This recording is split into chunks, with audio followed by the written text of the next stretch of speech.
Welcome to Business Influencers. My name is Chris Salem. Welcome, everybody. We hope everyone is having a great week. And if you are new to Business Influencers, you found us here at TALRadio. We hope that also you could follow us on Apple Podcast as well as Spotify, and also our video portion of the show on our YouTube channel at TALRadio, T-A-L Radio.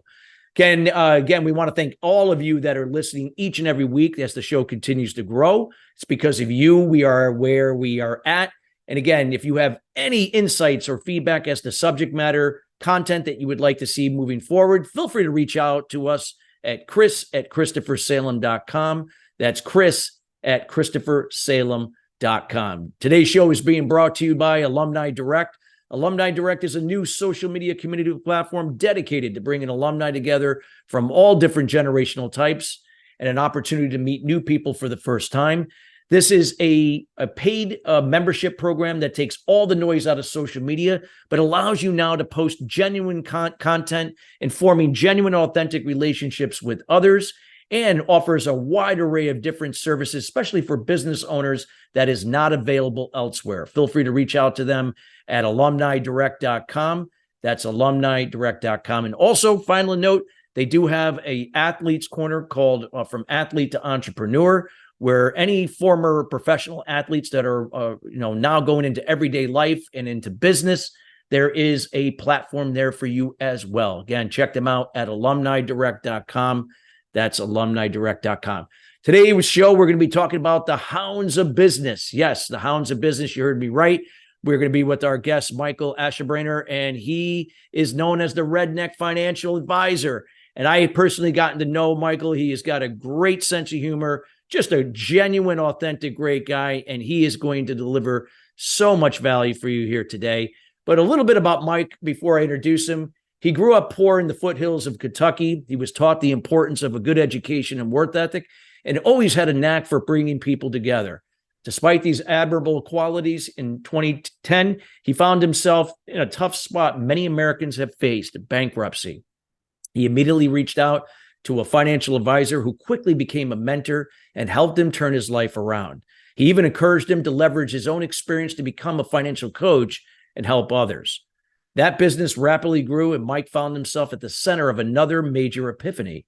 People were enthralled by his down-to-earth advice and endearing redneck persona, and every day he woke up to messages from strangers who had become fast friends, expressing gratitude for his guidance and inspiration, and that's actually how he became known as the Redneck Financial Coach. Today, Mike serves as an unconventional advisor who helps established entrepreneurs grow their net worth through his network. His Redneck Coach title is the perfect description for his straight shooting strategies and down-to-earth advice, and he has been recognized for pioneering a lively and loyal online community called the Hounds of Business, which we'll be talking about today, and has created the Hound Pack principles that give his clients immediate access to an instant community.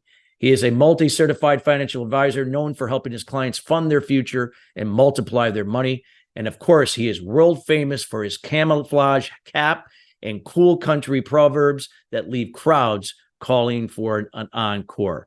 And without further ado, we welcome Mike Ashabraner to the show. Mike, how you doing today? Oh, after that, I'm happy now, Chris. How are you, buddy? Doing great. I love, the conversations you and I have had, and I'm really excited to talk about the Hounds of Business, and when people hear that word hounds, they think of dogs and stuff like that. But let's talk about a little bit about, when, financial, from financial principles from the redneck point of view. Yeah. So I appreciate having me on. And it's funny because I'm a live streamer. So I wear my church clothes and nobody's going to be able to see it anyway. Right. I've noticed that. So, hey, you wasn't lying. Simplicity, baby. So, that's how it is here with me. I got a dress t-shirt. That's it. As far as the financial, I mean, I did. I filed bankruptcy. I did what everybody told me to do. Work hard. I grew up poor and then I grew up middle class. Kind of bounced back and forth. And I did what the proverbial they told us to do. Get a good job, go to school, work hard, and live the American dream. And I did that. I was on path to that. Matter of fact, I double did it, right? I was real ambitious. I got 2 degrees. I'm an overly educated redneck. And so I got 2 degrees, didn't want to do any of it, computers, right? And I can't even use Etch a Sketch nowadays. That was in 2020, 2003. So what happened was is that I did all the right things. I had a dead end job. I was miserable, and the house that we had foundation issues. And it was the guy who built all the homes in the city. He just shortcut it, and all the homes, 6-year-old homes during a drought. And I hate to say it, but I was a little closed minded. I didn't, I knew what I knew and didn't know a lot of stuff. And so my cousin, who was a bigger train wreck than me, man, he's goofy. I love him, but he was a goofy dude. And we were over his house playing cards because I had to file bankruptcy to get out of that. So the whole culmination of me working hard and going to school was bankruptcy. I mean, so as you can imagine, I was devastated. So my cousin, we're playing cards, we're having fun. And he pulls out this folder. He says, "Hey man, I'm gonna pay my house off in 8 years and all this stuff, and I'm gonna get financially independent." And I said, yeah, "Here's what I told him, man. I said, get the hell out of here." I thought he was drunk. I said, "Get away from me." And come to find out, he was real. So the guy that he was talking to that helped him out, that's the guy who met, I talked to. And I tell this story because there's 3 reasons I talked to him. First of all, I've never heard of a financial advisor or anybody, a coach, wanting to work with a broke guy. I was curious, because of that. And then I was, hey, I'm filing bankruptcy. Even if this guy's scandalous, what's he going to get from me? Right? Like, it makes no sense.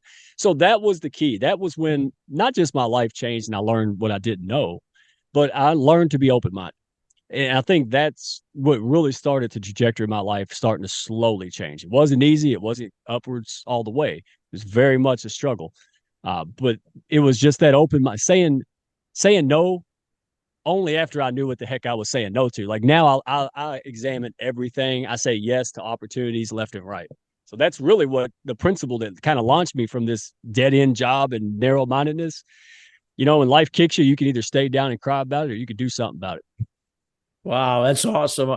I mean, like I said, I mean, it's how you took adversity and all this experience, a lot of things that were beyond your control, and how you turned it into something positive to, get yourself out of that particular jam. And now, like, think about it, like that if it wasn't for that experience, you may not be doing what you're doing today. No, and I wouldn't care about people as much. I think that's the component that's missing. It's not just the skill set; it's the why do I care? Why? The last thing, I was a firefighter. I was a blue collar union worker. I mean, why would I? What would motivate me to go to finance? Right? I ain't doing that. I don't want to do that stuff. But so many people are in the same boat, and they're smart people. You're a smart guy. I'm a smart guy, but I don't know. I'm ignorant of a lot of stuff, brain surgery, right? A lot of things I can't fix, engines, all kind of stuff that I'm ignorant. I'm a bad farmer. No, rednecks and farmers are different, in case you're wondering. Kind of one the same, but one skillful, right? So in farming, but it's just that catalyst of mindset. I think that's what it was, just realizing that, hey, let me go out there and learn what I don't know. It's so simple, but yet it eludes a lot of people, man. Wow, that is so great. And so let's talk about a little bit about the foundation. So when you talk about the Hounds of Business, when you went through this and you formed that group, but like again, the goal was to help people, and this very difficult time in your life that was a challenge and an obstacle, and how you now turn this into an opportunity to help people. Talk a little bit about about the foundation of the Hounds of Business, and a little bit about the principles that make up and how you help others through it. Yeah, great question. And honestly, man, because I don't know no other way. I'm just honest to a fault sometimes. But it was probably the first time that I actually wanted to help myself. I always loved helping people and almost to a fault. But what happened, long story short, Chris, was COVID hit and we couldn't go out and play anymore. That was so I'm building my business. I'm getting my ground and my footing for a couple of years, and so we couldn't go out and play face to face. I'm at 39 at the time. And so I did what most of us do, right? And we went on social media. We didn't know what we were doing, and we spammed people and messaging and pitch slap with a P, right? And because we didn't know what to do, I didn't want to be homeless. So what am I going to do? And it annoyed me as much as it annoyed the people that I was sending messages to, right? I'm in finance. Most people in this country, they do not want to hear about money, especially when they didn't ask you, right? And if you spend any length of time on LinkedIn, you know what I'm talking about. So or any social media. So what happened was I said, listen, I met a guy that it was a year and a half ago, 2 Christmases ago. And like the Wizard of Oz, Chris, he just pulled the curtain back. He started talking about things. He reached out to me, started talking about things about attracting and repelling and putting myself out there and building relationships. And I thought, wow, this is what I almost paid $5,000 for someone to do and teach me this. This guy was doing it for free. So I'm no dummy, man. At that point, I'm coachable. I'm the most coachable. If he told me to do jumping jacks in the street, I'd done them like a dunce, man. So this went on for a couple months. And so last March, this guy, he's a cage fighter direct dude. He says, hey, man, your profile sucks. Talking about my LinkedIn profile. He says, your profile stinks and you're wearing a suit. Why? And I said, well, that's what you do when you're a fiduciary and all that. You're a dork and you use proper language and proper attire. And he says, is it working for you? Oh, hell no. It's not working for me at all. He said, so what do you got to lose? I said, what do you mean? He says, well, you're a pink neck, working class type of guy. He said, why don't you let people see that? Yeah. And I said, oh, I didn't know that was an option. He says, why not? So I'm a good logic guy, right? Like I understand logic. I'm not making money anyway. So what harm is it going to cause?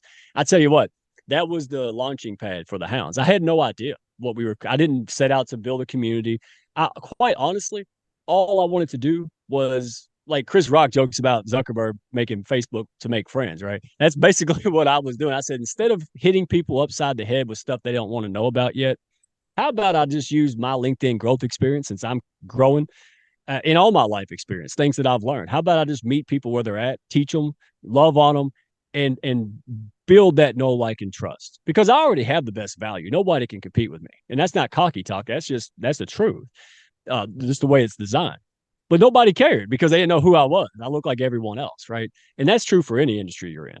So what happened, and this is what I told him. I said, listen, everybody in my industry is looking for Joe Rogan and Oprah. What I'm trying to do is I'm trying to find Joe Rogan and Oprah before they're Joe Rogan and Oprah. Yeah, right? exactly. And so I said, hey, how about this? I'm going to help you out and we'll build a relationship. Guess who's going to come after you? You make $2,000-$3,000 now a month because you're just starting, but you're going to make 20 grand. I'm going to help you do it. Teach you all I know, teach you business, whatever. And then guess who's going to come after you? Oh yeah, every financial person on earth is going to come after you. And then you're going to tell them no, thank you, because the redneck was here when I was broke. I'm going to stick with him. And they said, sure. And I said, no, do I have your word? That's the real foundation of the Hounds. Is I just wanted people to know I give all this value for free. I'm the real deal. I'm going to shoot it straight. And guess what happened?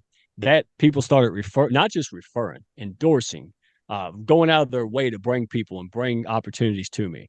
And that is the foundational principle of the Hounds. Kindergarten skills and reciprocity. That's how it all started, Chris. That's unbelievable. Great. And what are some of the things in the Hounds? Is it like it's a community, right? People can really, get to connect with one another. We feel that they can be transparent and share. And, and I guess when you're in communities like that, you could really, we can now learn to grow and expand from any challenges that we're going through.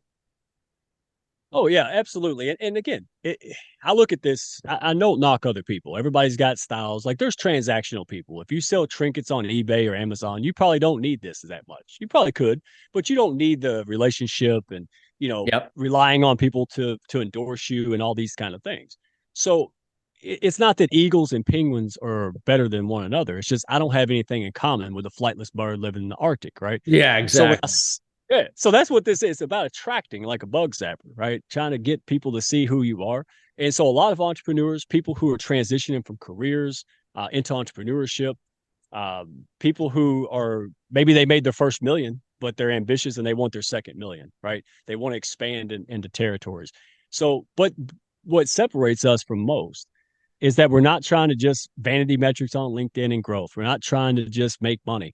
We value relationships, man. And I know, in our community, we had somebody that daughter was trying attempted suicide. Now, as well as I do, that's not something that you're going to put out in a business setting anytime soon. Oh, yeah. No, people go, oh, I can't rely on, all that stuff. And I'm here to tell you, I'm glad they didn't hide it. We rallied around each other. We don't throw stones in our glass houses, man. I've got, life issues as well. So many top level professionals in this community rallied around each other. And I dare you to steal my clients. You can't, because we're like brothers and sisters now, right? Like, and it's not weird. We're all about business, man. We make money. The pack means business. That's what we mean. We mean business. We're here to make money, but we're not just about the money. I'll put it this way. You ever heard the old saying, it's not personal, it's just business? Yeah. Man, nothing could be further from the daggum truth as far as I'm concerned. Again, a physical at the doctor's office might be, I work with people's money. It can't get more personal than that. And I like it that way. I love looking at my calendar. I could be down and tired. I look at my calendar, see, 8 appointments, and I love every one of them. That can get you up to the next level. That's what is important to me. And that's what's important to a lot of us, and connections, and we're vetted. That's the thing. When I say go meet with Tom or Chris, you better believe Tom and Chris is vetted, man. There's no shadiness with those people. And I think that's the authenticity is what's attracting people in drones now, Chris.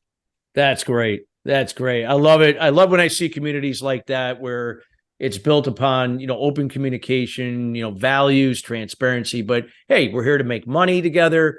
We're here to help each other. And, that's what it's all about, and so on. So I love that. And what would be some of the things, like in terms of, when you look at some other principles that you feel like the group, helps people to kind of evolve into? Anything else that you could share, Mike, what that could help shed insight there? Yeah, kindergarten skills. You'll hear this. We have every other Thursday, and I just started doing this. I'm doing a town hall, so it's a group webinar, so I can talk to many people at once about the Hounds. But you'll hear us say it over and over again. Don't forget your dadgum kindergarten skills. And what that means, and share your crayons, right? It's far too often you see everybody emphasizing marketing and branding and all of these technical things. To me, Chris, I love to know what you think, but to me, that's like building or planning to build the second story of your house before you have the foundation built. Yeah. And the foundation to this community is, hey, I actually care about others. So what that means, I'll give you a practical example. When I go on LinkedIn, I hardly ever send out connection requests or messages. What I do and what I teach in my group coaching and people who hire me is, what I teach is to get you to do it. In fact, think about it. That's why I'm here. I didn't reach out to you. I did stuff to make you reach out to me, right? It works. It works on the best of us if it works on Chris. So that's the secret.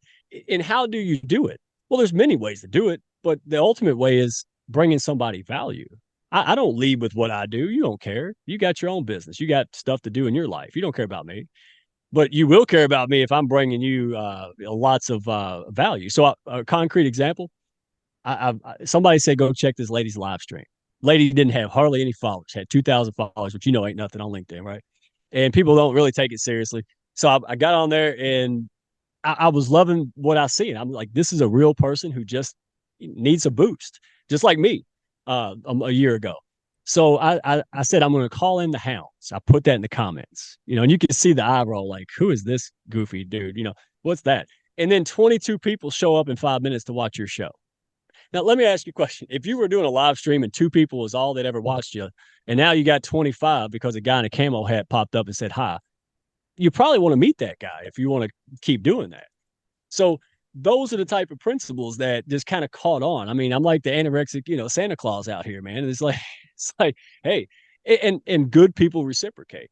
But the key is sort people. You can't waste it on the wrong people, Chris. And I think that's where people screw up. Wow. That's great what you shared. I love that. Love that. Any other things, like when you talk about, like, when we look at your financial side of your business, and what would be the best way to really help somebody achieve what's important to men? Is it more than just like, again, recommending the right mutual funds or, bonds or certain types of investment vehicles that could allow them to do that? But you get involved in really getting to help us see a clearer picture of how they would like their life to be, or what they're trying to accomplish. And then obviously, mapping out a plan that's going to help them to do that. Yeah. So I know, I know there's so many financial advisors, out there. And a lot of times when they're talking about, helping people. It's always about the products and the services itself, not the, particular, how could I say it, about what's important to them. What are they trying to accomplish? And a lot of times when you go to achieve those financial goals, it's got to be more than just the products or service itself. So yeah, again, I don't want to get into any specifics, but that, again, Chris, that you hit the nail on the head. When I talked about specific things, and it could be in person, it could be anywhere, it could be on a webinar. But when I talked about, technical investments or, specific, financial areas, nobody cared because they didn't know who I was. They were just, or most likely in almost every industry has already got somebody makes you hate that industry, right? I mean, you've probably seen somebody that just rubbed you the wrong way and you're like, oh, another, sous chef or whatever it may be.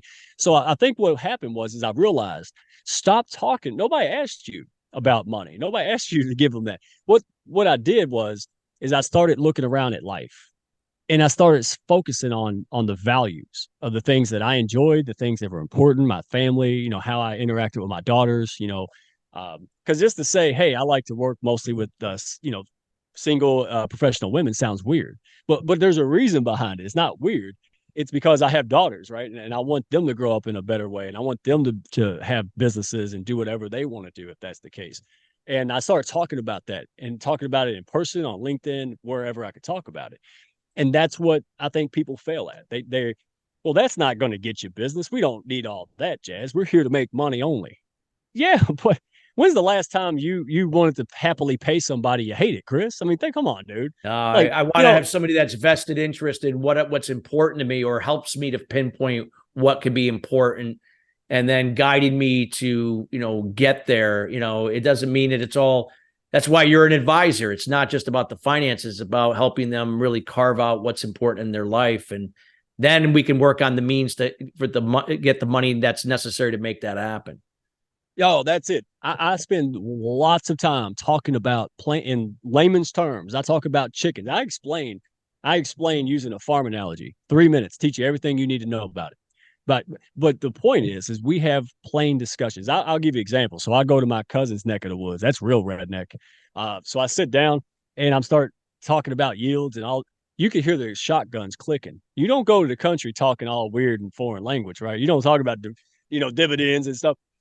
But what I had to do was put it in plain English, and when you put it in plain English and you gave somebody option A and option B, they're smart enough, once they understand it, they can make a good decision. Hey, there's 2 bags of groceries, option A and option B. Well, all they bought was A because that's all they ever had. Now B is better, more nutritious, and cheaper. Everybody in the country said, well, yeah, now that I know about option B, I'll take B. So it's all about a true educational approach, but we're trying to find out and translate what these folks want. What do you want? Where are you? What's important to you? Why would you ever talk about something to somebody if you don't know anything about them? How could you recommend anything? Could you imagine your doctor? You walk in with a chest cold and he writes you fungal medicine prescription, and he didn't take your temperature, nothing, ask a question. And he said, well, I work for Pfizer, so just take that. I get paid to sell fungal medicine. Well, but why is it okay in my industry?